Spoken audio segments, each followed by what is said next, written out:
What's up, YouTube? This is Red Zone 101. God bless and peace. What do we got here? Let's get right into this. Guys, this is the brand new, well, not so new, but it's the most recent version of the Keltec sub2000. This is the Gen 3. And I've been wanting this one for a long time because with the original Keltec sub2000 and also the Gen 2, this here is my Gen 2. Modified. As you can see, I've done a few things to it. If you didn't have the angle grip here, okay, the Picatinny rail that goes on there, this sight would sit right on the top here. Instead of at an angle, it would sit up straight like my Gen 3. And just to let you know, unload it. Okay, let me show you on the Gen 2, unload it. So back to the Gen 2. Before, with the Gen 1 and Gen 2, you could only run the iron sights. You had a sight back here, you had a sight up front, and if you put on a red dot, because the Picatinny rail only comes up to about here. If you put a regular sight on there, which I found a solution to that too, but I'll get into that later. When you went to fold it, the sight would hit the back of here, just like that, so it wouldn't completely fold.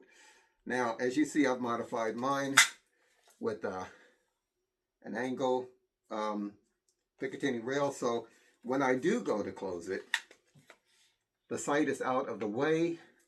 Doesn't fold completely, that's why I have the little strap here. I can put that right over here like that, and for the most part, it's closed. It's not just going to open, okay? But anyway, that's one of the gripes that most people had about the Keltec sub2000. That you were limited to what optics you could use, what sights that you could use, unless you were going to get the, there is a mounting device you can put on here for, let's say, a red dot, and you could fold it to the side when you wanted to close it. Anyway, but that's more money. So anyway, what Keltec did with the Gen 3, they alleviated that problem. In other words, see how my mount, okay, my sight is mounted right on the top there. Again, not loaded, not loaded. You just pull the, right here, and you can, nope, you're not going to do that. You see that? You're not going to do that, but you're going to twist, and now it closes. So see, try that one more time. Turn it back, close, it opens. You hit the trigger guard here, take it, close it, and there. Very small package. Your sight, for the most part, is out of the way. Okay? Now, I wanted the Gen 3 because I like the Gen 2 so much. And my Gen 2, let me show you that real quick. This is my Gen 2. I modified this one as a home defense gun. Not really something I'd want to carry. Now granted, could I carry it? Yes. Break it open. Still folds down to a pretty small package, but with my mag holder here slash my forward grip, it's still got a little bulk to it.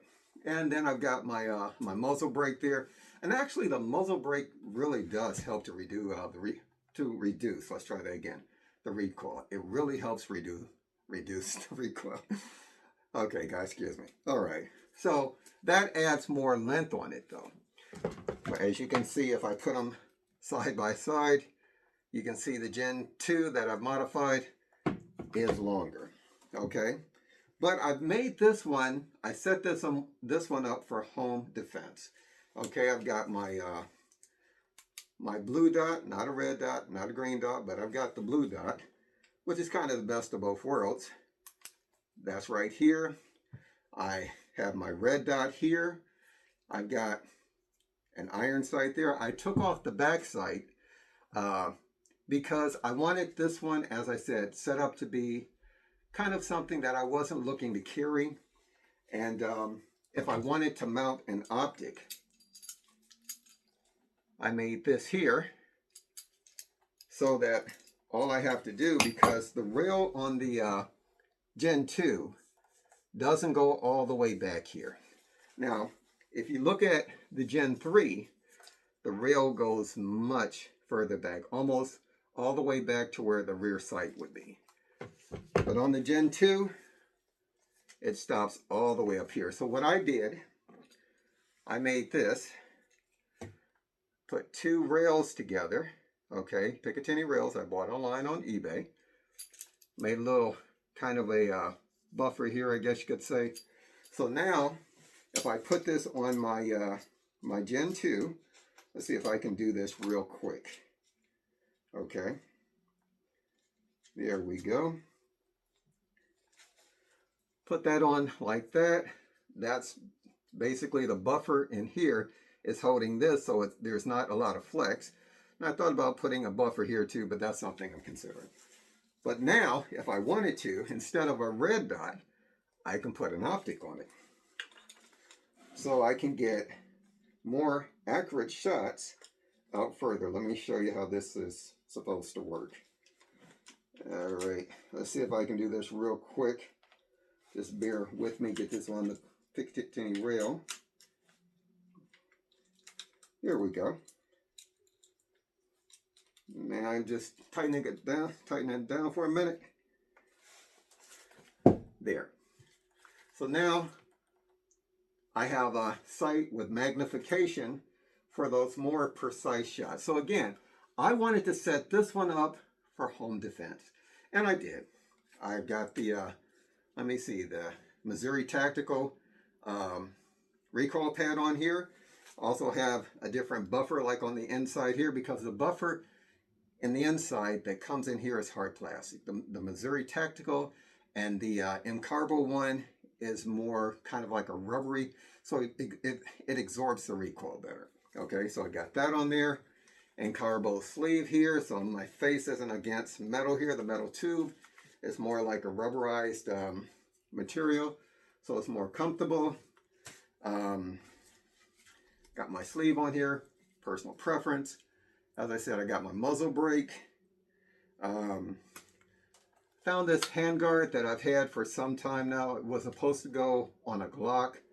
Why would you put this on a Glock? I don't know, make it look more tactical or whatever. But I put it on here. So now instead of having one mag that's empty, I can now carry a 30-round mag. So now if I run out of ammo, let's say my 15 or 17, like it's not enough, I can drop that mag, pull one from here, bring it back here, and I'm good to go. So again, this one is set up for more home defense. I don't particularly want to carry this one, but like I said, this one I can actually shoot further out if I needed to. Okay, and that's all because I made the brace there. But I wanted something, let's put the Gen 2 down, that's the Gen 2. But I wanted something I could keep in the car if I wanted to, a car, truck gun. Now, my Glock that I'm carrying, it is loaded. This is good for up close and personal, okay? Handguns are designed for up close. You're not designed really, you're not shooting 50, 60, 100 yards with it. You can, but for accuracy, you'd rather have a rifle. Let's put that up. But I wanted something to put in the car that I could reach out further, okay? And that's why I thought about why not just get another Keltec sub-2000. And that's where the Gen 3 came in. So this is my Gen 3. I've done some modifying to it. I got an angle grip here that feels really nice. Instead of just grabbing onto the stock, I mean the front of the barrel, like what have you, I grab here on the angle grip, feels really good. Again, well, not the M-Carbo, but the Missouri Tactical recoil pad, these are really nice because these guns are blowback, okay? The Keltec sub-2000s are blowback, and it has a really big boat in here. So when it shoots and that boat comes back, I mean, you feel it, but this eases it, definitely helps. Again, I got the Missouri Tactical buffer in here that helps to absorb a little bit of like the recoil. Got my Romeo 5 red dot. I put a sleeve on it. The reason I put the sleeve on it, to me, again, is personal preference. It just feels better. But also because on the Gen 3, you see how small that grip is? They didn't give you the same grip that you have on your, let's take the mag out so you can get a good look. This is your Gen 2. Now notice how much longer that grip in. This grip I can get 3 fingers on. 1, 2, 3. I can get almost 3 fingers on. Feels a lot better. Almost 3, okay? On the Gen, and that's the Gen 2. On the Gen 3, I can only get 2 fingers on. So the groove right here just helps me personally to control the rifle a little bit more with the recoil, okay? Not that a 9mm has a lot of recoil to begin with, but still, every little bit helps, okay? And anyone that's watched my channels, I modify my firearms for me, okay? So that they're optimal for my shooting abilities, okay? So again, Gen 3, and I talked about the Picatinny rail is longer. Someone said that the Gen 3s have a metal trigger. Now, that's the Gen 3 trigger. This is the Gen 2 trigger. See, it's more curved. Now, the Gen 2 trigger is plastic, but I've never had an issue with it. I don't have an issue with the plastic trigger, as long as it works, and I can be a bit of a trigger snob as long as it breaks less than 6 pounds. I don't like a 6-pound trigger. To me, a 4-pound trigger is much better, okay? Anyway, and I think the Gen, I'm not sure of the trigger pull, so I'm not going to lie, but you can see that trigger is not as rounded. But someone said these triggers on the Gen 3 was were metal. Now, maybe it's me. Let me grab the sexy specs, but I'll be honest, it feels like plastic. I mean, let's see. This is not a scientific test. Let's see what it sounds like. Maybe it is. It just, maybe, well, like I said, it feels like plastic, but maybe that's just me. Okay. That said, let's talk about some of the pros and cons. Let's go with the pros first. The pro is this for me. Opening up, closing it, and I'm good to go. Don't have to buy anything extra to mount my optic, what have you. You know, I'm cool with that. I like that a lot. Picatinny rail is much longer than on the Gen 2. So therefore, if I wanted to, I'm not sure if I could mount an optic because I'm not sure that I'd be able to see it correctly, but still, it's nice to have the optic as close as possible to your line of sight or what have you. Okay. Again, they're threaded.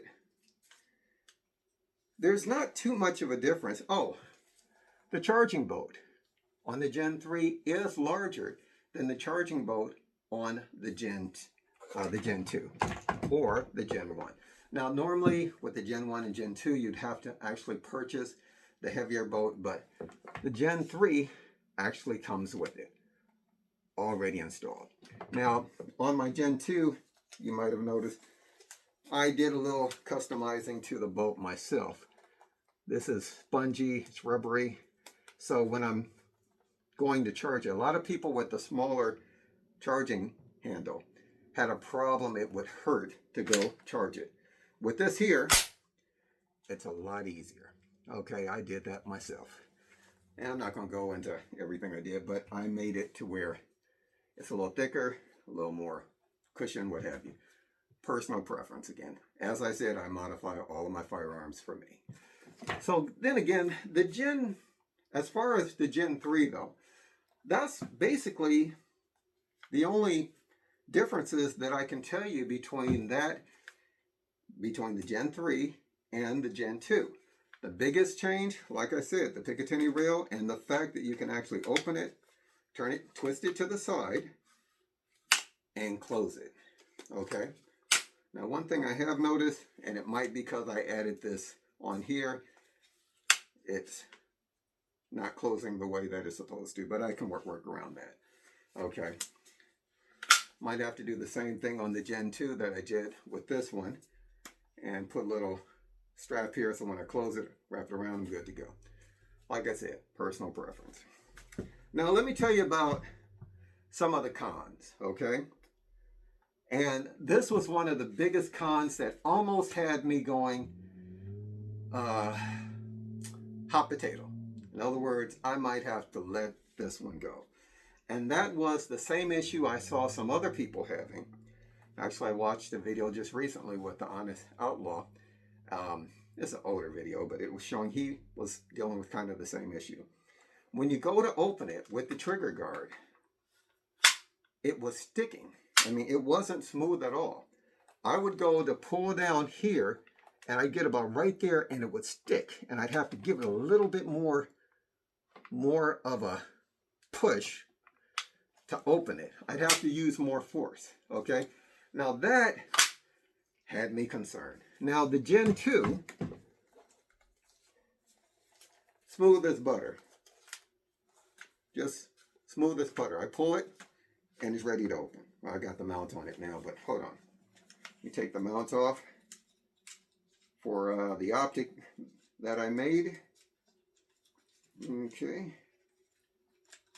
Yeah, almost got it. And we got it off. Anyway, that's the mount, what it looks like that I made for it. So, with the Gen 2, going back to that, pull here, open smooth. I mean, it is so smooth to open. And the trigger, pull it back, don't have a mag in it, empty mag, empty chamber. Okay, put that in there, go to charge it.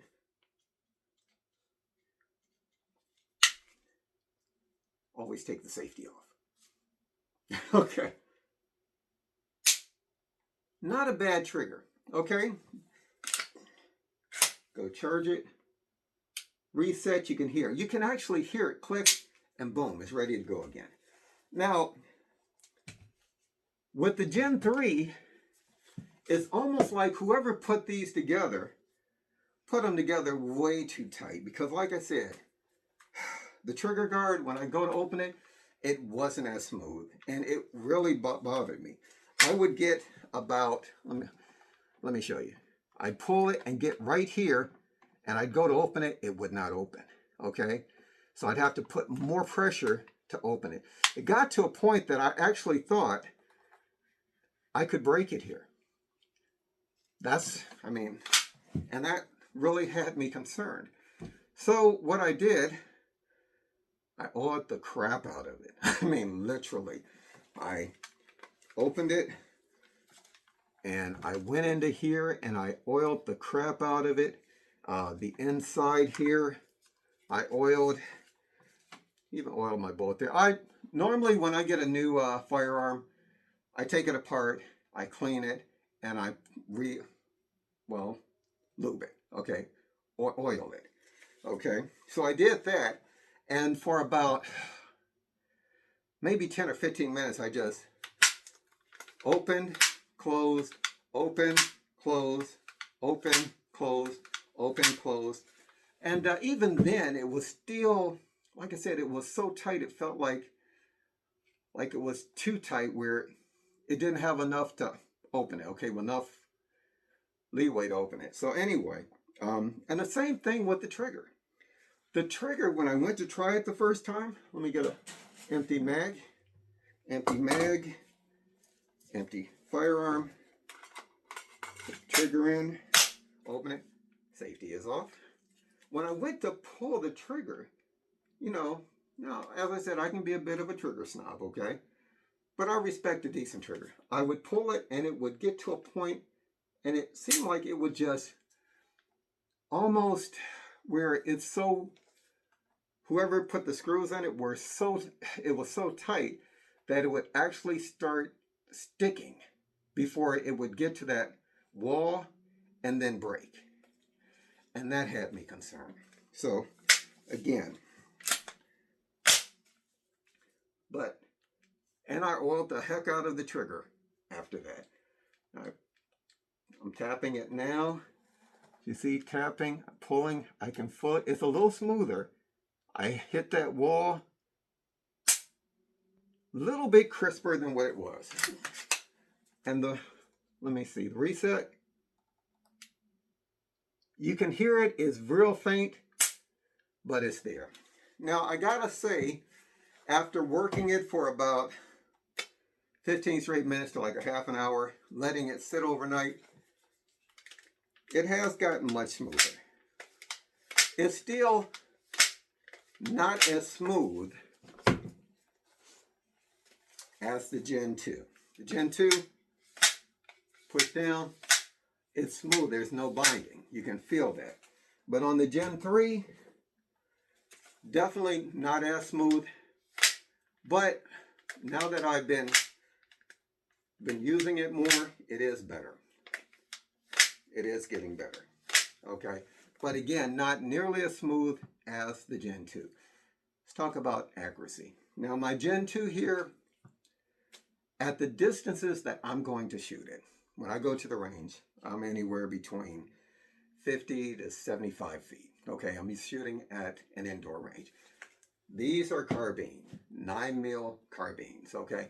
Now granted, these will shoot with accuracy out to 50 to like 100 yards, okay? I've seen, there's many videos showing that, okay? The Gen 3s are no exception. Very, very accurate gun, I gotta say, right out the box. And I gotta say, the trigger has gotten better. But at the distances I'm shooting at, I'm practicing anywhere between 15 feet, 35 feet, 50 feet, out to putting it to the end of the range, which is about 70 some feet, maybe 72 or 75. And I can still get a headshot, a nice sized group like that with no problem. Okay, so the gun, if you do your part, keep it clean, keep it in good condition, use decent ammo, okay? Not the white box stuff. I ain't gonna go into that. But if you use decent ammo, very, very accurate gun. So again, this one right here, as you can see, is a little more streamlined, my Gen 3 that I just bought, than my Gen 2, which is set up for home defense, okay? Again, this is more streamlined, so this way it's more like my something to throw in the trunk, in the pickup truck, what have you. Just a really good gun. And the beautiful thing about it is you can use the same mags that you would use with your Glock 19 Gen 5, okay? So that right there was a plus for me. I have 3 guns now, okay? Keltec sub2000, Gen 3. Let's put that down. Keltec sub2000, Gen 2, heavily modified. Okay. And now, the third gun, which I'm carrying, is loaded. Finger off of the trigger. My Glock 19 Gen 3 uses the same mag. They all use the same mags, and they all take the same ammo. That right there, hey, that was a big plus for me, okay? So I'm all set, okay? I got my handgun, I got my car gun, and got my house gun, my home defense gun. Bottom line is, I really like the Keltec sub2000. I think for what it is, it's a really good gun. Is it an AR? No, this is not an AR, okay? Is it a bolt action rifle? No, it's not. It's not. This is not designed for that. This is designed more like a utilitarian gun. Okay, I can put this in a backpack real quick if I needed to. And it's going to be a lot easier to carry, like this right there, than if I had, let's say, a rifle, even a carbine that was fixed. Like, let's say if this Keltec sub2000 Gen 2 was a fixed gun, meaning it didn't fold, this right here is still going to be a much smaller package, a lot easier to carry. Okay, so between the two of them, the Gen 3 and the Gen 2, I think they did a decent job on the Gen 3. Would I recommend the Gen 3 over the Gen 2? Personal preference, okay? I like it. I do. And the few things that had me concerned about have gotten better. Took them to the range, right? My Gen 2 has never had a hiccup. I've never had, and I've had 0 issues and hundreds and hundreds and hundreds of rounds, okay? Now, I took this one to the range today, and I saw where some people were having, saw where the Honest Outlaw had like 3 jams or something like that, or failures to eject or what have you. I put over 100 rounds through this. Not a real stress test. I don't do 1,000 round stress tests. If you guys want to give me 1,000 rounds, heck, I'll try it. But if I'm buying it like on my dime, it's not happening. But 200 to 300 rounds, let me tell you, not a single hiccup, not a single failure to eject, none whatsoever. The gun worked flawless. So the few little issues that I had, if you can call them issues, opening it, okay, and being able to, to open it quickly. The trigger has smoothed out, and I got a feeling with time and with me going to the range and putting more rounds through it, the trigger's going to smooth out more too, okay? And the same thing with the opening and closing mechanism. So am I happy with it? I'm ecstatically happy. The only thing I can think of that I might do to it is with the Gen 2, I do like the fact that the muzzle brake here actually does help with recoil. I've done tests where I took it off and tried to shoot it. And granted, everything I put on here, the recoil pad, the buffer like on the inside, does help to reduce the recoil. But when I put on the muzzle brake, it was a noticeable difference. Okay, a lot more controllable. Not that a 9mm is not that controllable, but still you could feel it. Okay, his blowback. With this one right here, I've thought about adding a muzzle brake, but I want to do something where I add a little something, but I don't want it to be, I don't want to add with too much length to it. Because as I said, this is a gun that I'm looking at, to keep in the car, to keep in the truck. So what I'm thinking about doing, let's see if I have it here. There we go. Thinking about adding a muzzle brake like this. Ooh, shaking a little bit. There we go. That's what I'm thinking about adding. Now, this one here, this gold one, it was on another gun that I had. So, I kept it, the gun I no longer have, but I thought about maybe putting it on my Gen 3 here. So, just going to show you. But I don't want gold, okay? Now, that's kind of tight because I've got this one. I could buy another one that's black. I might, and just put this one to the side. But that's the only thing I'm thinking about doing. As far as upgrading the trigger springs, and I've noticed people were doing that. The feed ramp, it would be nice if it was metal. And both of the Gen 2 and the Gen 3 and the Gen 2, the feed ramp is, well, it's plastic, it's polymer.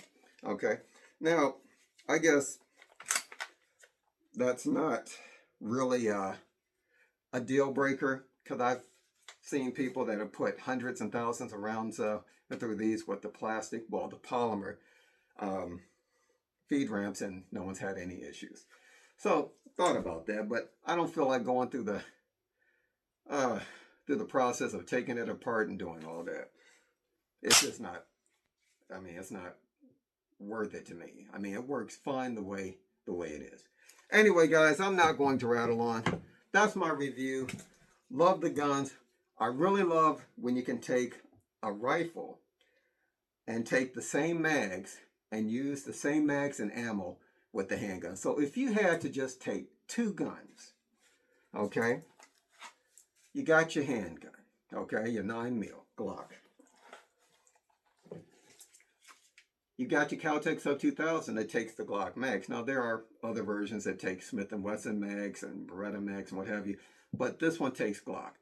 I've got my rifle and my handgun. I'm good to go. Hopefully it never comes to that, but with the way things are going on in this world, you never know. Always good to be prepared. Anyway, guys, that's my review. Let me know what you think. If you have a Keltec sub2000, if you like it, let me know what you like about it. Let me know what you don't like about it. But for a rifle that goes for under $500, okay? Now, I had to trade some guns to get this one, but still, normally these go for about $400 to $450, okay? But for that kind of a rifle, and you get this kind of accuracy and reliability, it's a winner. Okay, guys, that's all I got to say. Thanks for watching. Thanks for hanging in there with me. Hopefully, you guys are doing well. My next video will be on this one right here. Tell you about some of the upgrades I did to it. And I'm not a Glock fan, so you know. Anyway, we'll talk. Guys, not that there's anything wrong with Glock. I have a lot of respect for them. Even more respect now. That's going to be the next video. Anyway, thanks for watching. God bless. As always, watch your six and peace whenever possible. Take care, people.